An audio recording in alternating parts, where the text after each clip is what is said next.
Hi friends, வணக்கம். இன்னைக்கு நம்ம today is a good day channel என்ன பார்க்க போறோம் அப்படின்னா நம்ம சபா எக்ஸாம்ஸ் இருக்கு இல்லையா, பிரவீன் வரைக்கும் படிக்கிறோம். ஸோ பிரவீன் முடிச்சதுக்கு அப்புறம் என்ன படிக்கலாம் அப்படின்னு நிறைய பேர் கேட்டிருந்தீங்க, சஜஸ்ட் பண்ணுங்க அப்படின்னு. பிரவீன் முடிச்சதுக்கு அப்புறமா அண்ட் தென் வந்து இது வந்து ஆல்ரெடி இந்த அட்வான்ஸ் ஹிந்தி டிப்ளமோ படிக்கிறவங்க நிறைய பேரும் இருக்கீங்க. ஸோ அவங்களும் இந்த லெசன்ஸ் வந்து எடுங்க அப்படின்னு சொல்லி கேட்டிருந்தீங்க. ஸோ இனிமேல் வந்து இதுக்கு முன்னாடி அந்த அட்வான்ஸ் ஹிந்தியோட 2 லெசன்ஸ் வந்து அப்லோட் பண்ணியிருந்தேன். அப்போவும் வந்து இந்த லெசன் வந்து கண்டினியூ பண்ணுங்க, இந்த லெவலினுடைய எல்லா லெசனுமே வந்து எடுங்க அப்படின்னு சொல்லியிருந்தீங்க. ஸோ இனிமேல் வந்து இந்த லெசன்ஸும் வந்து அப்லோட் பண்ண போகிறோம். ஸோ இனிமேல் நம்மளுடைய சபா எக்ஸாம்ஸ் சம்மந்தமான லெசன்ஸ் எடுக்க மாட்டிங்களான்னு கேட்காதீங்க, அதுவும் எடுப்போம். அண்ட் தென் இதுவும் வந்து ஹிந்தி நம்ம படிக்கக்கூடிய இதுதான் இல்லையா. ஸோ அதனால் இனிமேல் இந்த அட்வான்ஸ் ஹிந்தி டிப்ளமோ கோர்ஸும் நம்ம வந்து அதனுடைய லெசன்ஸும் எடுக்க தான் போகிறோம்.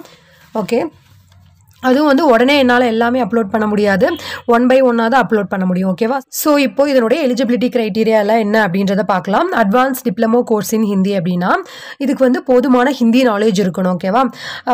இதில் வந்து எல்லா ஃபாரினர்ஸ் முதற்கொண்டு எல்லாருமே படிக்கலாம். இது வந்து 1 year கோர்ஸு.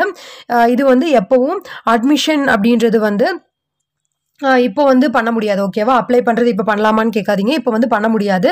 நெக்ஸ்ட் 2025க்கானது வரும்போது நான் சொல்கிறேன். அதாவது 2025 to 2026 1 year கோர்ஸ் இல்லையா. ஸோ அதற்கான அப்ளிகேஷன் ஃபார்ம் எப்போ அப்ளை பண்ணணும் அப்படின்ற டீட்டெயில்ஸ் வரும்போது நான் அனௌன்ஸ் பண்ணுறேன். அதுக்கு முன்னாடி இந்த டீட்டெயில்ஸ் என்ன அப்படின்றத தெரிஞ்சுக்கோங்க.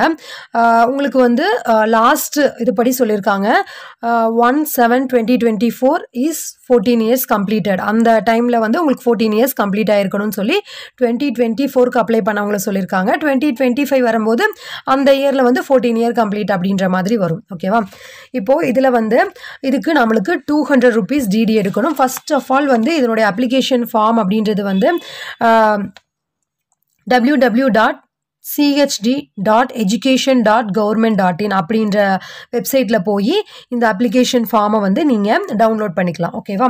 டவுன்லோட் பண்ணதுக்கப்புறம் இது வந்து டிடி அமௌண்ட் வந்து 200 rupees டிடி எடுக்கணும். ஓகேவா. டிடி எடுத்து ப்ளஸ் இந்த அப்ளிகேஷன் ஃபார்மோட நீங்கள் வந்து சென்ட்ரல் ஹிந்தி டைரக்டரேட் டெல்லி அதனுடைய அட்ரஸ் இருக்கும், அங்கேயே வந்து கொடுத்துருப்பாங்க. ஓகேவா. ஸோ அந்த அட்ரஸுக்கு நீங்கள் இதை வந்து சென்ட் பண்ணணும்.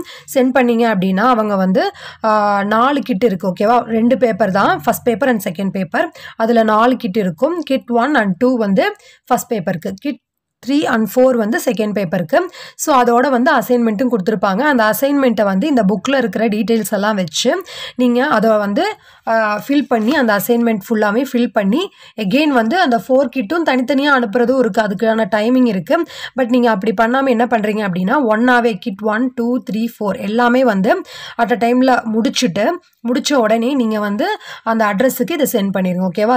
அந்த டைமுக்குள்ளே நீங்கள் சென்ட் பண்ணிடணும். அந்த டைமுக்குள்ளே நீங்கள் சென்ட் பண்ணிட்டீங்க அப்படின்னா அவங்க எக்ஸாமுக்கு முன்னாடி உங்களுக்கு அதை திருப்பி வந்து எல்லா கரெக்ஷன்ஸ் எல்லாம் முடிச்சு உங்களுக்கு சென்ட் பண்ணுவாங்க. உங்களுடைய மார்க்ஸ் வந்து எந்த மாதிரி கணக்கெடுப்பாங்க அப்படின்னா அந்த அசைன்மெண்ட்டு ப்ளஸ் பேப்பர் 1 2 இது எல்லாமே வந்து உங்களுக்கு கால்குலேஷனில் வரும். ஓகேவா. அந்த அசைன்மெண்ட்டோட சேர்த்து தான் வந்து மார்க் கால்குலேஷன்ஸ் இருக்கும். ஸோ இப்போது இதனுடைய அப்ளிகேஷன் ஃபார்ம் எப்படி ஃபில் பண்ணுறோம் அப்படின்றத பார்க்கலாம். இது வந்து 2024 வந்து சொன்னது. ஓகேவா. 15/8/2024க்குள்ளே இந்த அப்ளிகேஷன் ஃபார்ம் ஃபில் பண்ணுங்க, நான் அந்த டைமுக்குள்ளே கொடுத்துருக்காங்க. ஓகேவா. இங்கே போட்டிருக்காங்க இல்லையா. நெக்ஸ்ட் இயர் வரும்போது அந்த அப்ளிகேஷன் ஃபார்ம் எந்த டைமுக்குள்ளே ஃபில் பண்ணணும், எப்போ அனௌன்ஸ்மெண்ட் வரும் அப்படின்றதெல்லாம் நான் நெக்ஸ்ட் இயர் வந்து ஒவ்வொரு இயரும் வரும்போது சொல்கிறேன். இப்போ வந்து நீங்கள் இது என்னன்னு தெரிஞ்சுக்கணும் அப்படின்னு நினைக்கிறவங்க, ப்ளஸ் நிறைய பேர் வந்து நான் ஹிந்தி வந்து அடுத்தடுத்த லெவல் படிக்கணும் அப்படின்னா என்ன படிக்கணும் சஜஸ்ட் பண்ணுங்க அப்படின்னு கேட்டிருந்தீங்க. ஸோ என்னுடைய சஜஷன் இதுதான். ஓகேவா. இப்போ வந்து அப்ளிகேஷன் ஃபார்ம் இப்படி தான் இருக்கும். நீங்கள் டவுன்லோட் பண்ணி பிரிண்ட் அவுட் எடுத்துக்கோங்க. சர்டிஃபிகேட் டிப்ளமோ அட்வான்ஸ் டிப்ளமோன்னு இருக்குது, நீங்கள் அட்வான்ஸ் டிப்ளமோ டிக் பண்ணிக்கோங்க. நேம் ஆஃப் தி கோர்ஸ் ஓகேவா, அதில் தான் வந்து நீங்கள் அட்வான்ஸ் டிப்ளமோ மார்க் பண்ணிக்கோங்க. மீடியம் ஆஃப் இன்ஸ்ட்ரக்ஷன் அப்படின்றது வந்து இதில் எதுக்கு அப்படின்னா அட்வான்ஸ் டிப்ளமோ படிக்கிற நமக்கு வந்து ஹிந்தி மீடியமில் தான் இருக்கும், அது ஃபஸ்ட்டு புரிஞ்சுக்கோங்க. இதில் வந்து வேறு ஏதாவது தமிழில் வரும் இங்கிலீஷில் வரும் அப்படின்றதெல்லாம் கிடையாது. இது வந்து ஃபுல் அண்ட் ஃபுல் ஹிந்தியில் தான். ஸோ இந்த செகண்ட் பாக்ஸ் வந்து நம்மளுக்கு தேவையில்லை. நான் முன்னாடி சொன்னேன் இல்லையா அந்த டிப்ளமோ கோர்ஸ்னு, அதுதான் வந்து தமிழ்லையா இங்கிலீஷ்லையா அந்த புக்கு வந்து கேட்டிருக்காங்க. ஸோ இந்த நம்ம அட்வான்ஸ் அப்படிங்கும்போது இந்த செகண்ட் வந்து நமக்கு தேவை கிடையாது. Third one name of the applicant, இதில் வந்து கேபிட்டல் லெட்டரில் கேட்டிருக்காங்க இல்லையா. ஸோ நம்ம வந்து நம்மளுடைய முழு பெயரையும் வந்து கேபிட்டல் லெட்டர் மறக்காமல் கேபிட்டல் கேபிட்டல் லெட்டரில் உங்களுடைய அஃபிஷியல் இதில் வந்து நீங்கள் எந்த மாதிரி யூஸ் பண்ணுவீங்க. நம்ம ஆல்ரெடி சபா எக்ஸாம்ஸ் படிச்சிருக்கோம் அப்படின்னா இது நம்மளுக்கு சுலபம் தான் இல்லையா, இந்த மாதிரி ஃபில் பண்ணுறதெல்லாம் நம்ம எப்படி வந்து நம்மளுடைய சர்டிஃபிகேட்டில் இருக்குமோ அதை போல் வந்து ஃபில் பண்ணிக்கோங்க. நெக்ஸ்ட்டு உங்களுடைய கேட்டகிரி, உங்களுடைய கேஸ்ட் என்ன அப்படின்றது வந்து ஃபில் பண்ணிக்கோங்க. நெக்ஸ்ட்டு உங்களுடைய date of birth, next father's name அப்பாவுடைய பெயர், அப்புறம் நேஷ்னாலிட்டி இந்தியன், அப்புறம் ஜெண்டர் மேலா ஃபீமேலா அதர்ஸா அப்படின்றத டிக் பண்ணிக்கோங்க. அங்கேயே பாக்ஸ் இருக்கு இல்லையா, ஸோ அதை டிக் பண்ணிக்கோங்க. நெக்ஸ்ட்டு மதர் டங், உங்களுடைய மதர் டங் என்ன அப்படின்றது தமிழ், தெலுங்கு, மலையாளம், ஹிந்தி வந்து இது பண்ண முடியாது, கன்னடா அந்த மாதிரி எது இருக்கோ அதை வந்து போட்டுக்கோங்க. நெக்ஸ்ட்டு அகாடமிக் குவாலிஃபிகேஷன், உங்களுடைய குவாலிஃபிகேஷன் நீங்கள் காலேஜ் படிச்சிருக்கீங்க அப்படின்னா அது நீங்கள் என்ன படிச்சிருக்கீங்க அப்படின்ற அந்த டீட்டெயில்ஸ் ஓகேவா, என்ன கோர்ஸ் அப்படின்றது. நெக்ஸ்ட்டு நாலேஜ் ஆஃப் ஹிந்தி அப்படின்றது இங்கே வந்து டிக் பண்ணுங்கன்னு போட்டிருக்காங்க. பட் நம்ம பிரவீன் முடிச்சிருக்கோம் அப்படிங்கும்போது அங்கே பிரவீன் உத்ராத் அப்படின்றது வந்து நீங்கள் எழுதிக்கோங்க ஓகேவா. அடுத்து பர்டிகுலர் ஆஃப் ஃபீஸ், நம்ம இப்போ ஃபீஸ் வந்து 200 rupees பே பண்ணுறோம் இல்லையா, ஸோ அதனுடைய பேங்க் டீட்டெயில்ஸ் நம்ம எப்படி நம்ம நார்மல் பிராத்மிக்லேருந்து பிரவீன் வரைக்கும் அப்ளிகேஷன் ஃபார்மில் வந்து நம்ம பே பண்ணக்கூடிய அந்த பேங்க் டீட்டெயில்ஸ் எழுதுவோம். ஸோ அதே மாதிரி பேங்க் டீட்டெயில்ஸ் நேமு, அதனுடைய நம்பரு, என்ன பேங்க்கு, டேட்டு அப்படின்றத வந்து அமௌண்ட்டு எல்லாம் ஃபில் பண்ணிக்கோங்க. Next postal address with pincode write in capital letter ஓகேவா, இதுவும் கேபிட்டல் லெட்டரில் ஃபுல்லாக எழுதிக்கோங்க. நெக்ஸ்ட்டு இமெயில் ஐடி கேட்டிருக்காங்க, உங்களுடைய இமெயில் ஐடி நீங்கள் யூஸ் பண்ணக்கூடிய ப்ராப்பர் இமெயில் ஐடி, அப்புறம் ஃபோன் நம்பர் இதெல்லாம் வந்து போட்டுக்கோங்க. கீழே என்ன கொடுத்துருக்காங்க அப்படின்னா ஐ undertake that I have read the instruction carefully and fully bid by them. So வந்து கரெக்டாக படித்து நான் இது வந்து ஃபுல்லாக என்னோட புரிதலோட தான் அப்படின்னு சொல்லி நம்ம சைன் பண்ணிடுறோம்.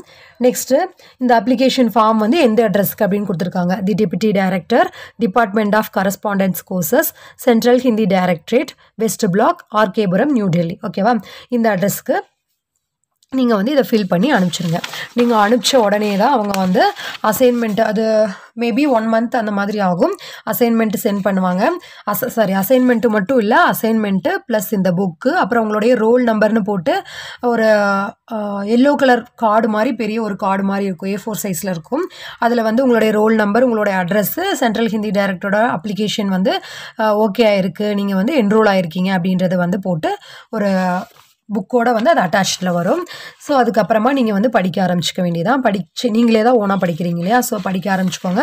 இனிமேல் வந்து ஒவ்வொரு வீடியோஸும் நாம் இந்த ஹிந்தி அட்வான்ஸ்டு ஹிந்தி லெசன்ஸ் வந்து அப்லோட் பண்ணுறோம். முடிஞ்ச அளவுக்கு குயிக்காக போட ட்ரை பண்ணுறேன். தயவுசெய்து உடனே எல்லா லெசனும் போட முடியுமா அப்படின்னா கண்டிப்பாக முடியாது. முடிஞ்ச அளவுக்கு எல்லா லெசனுமே வந்து அப்லோட் பண்ணுறேன் ஓகேவா. ஓகே, இது உங்களுக்கு புரிஞ்சிருக்கும்னு நினைக்கிறேன். அண்ட் தென் வந்து நம்ம எக்ஸாம்ஸ்க்கு சபாவோட எக்ஸாம்ஸ்க்கு நம்ம பிராத்மிக்லேருந்து பிரவீன் வரைக்கும் எக்ஸாம்ஸ்க்கு எல்லாம் ப்ரிப்பேர் ஆகிட்ருப்பீங்கன்னு நினைக்கிறேன். எல்லாருக்கும் ஹால் டிக்கெட் வந்துருச்சான்னு சொல்லுங்கள். இப்போ தான் ஹால் டிக்கெட் எல்லாம் வந்துட்டுருக்கு. அண்ட் தென் வந்து நம்மளுடைய வெப்சைட்டும் வந்து ஓப்பனில் இருக்குது, அதுவும் வந்து யூஸ் பண்ணிக்கோங்க. எல்லோரும் எக்ஸாமுக்கு நல்லா படிங்க, நல்லா படித்து நல்லபடியாக எக்ஸாம் எழுதுங்க. இனிமேல் வந்து இந்த அட்வான்ஸ்ட் ஹிந்தி லெசன்ஸ் வந்து நம்ம அடுத்தடுத்து அப்லோட் பண்ணலாம். ஓகே ஃப்ரெண்ட்ஸ், உங்கள் எல்லாருக்குமே இந்த வீடியோ யூஸ்ஃபுல்லாக இருந்திருக்கும்னு நினைக்கிறேன். யூஸ்ஃபுல்லாக இருந்து அப்படின்னு நினச்சிங்கன்னா ஞாபகமாக இந்த வீடியோவை like, comment, share and subscribe பண்ணி நம்ம சேனலை சப்போர்ட் பண்ணுங்கள். ஓகே ஃப்ரெண்ட்ஸ், பாய்.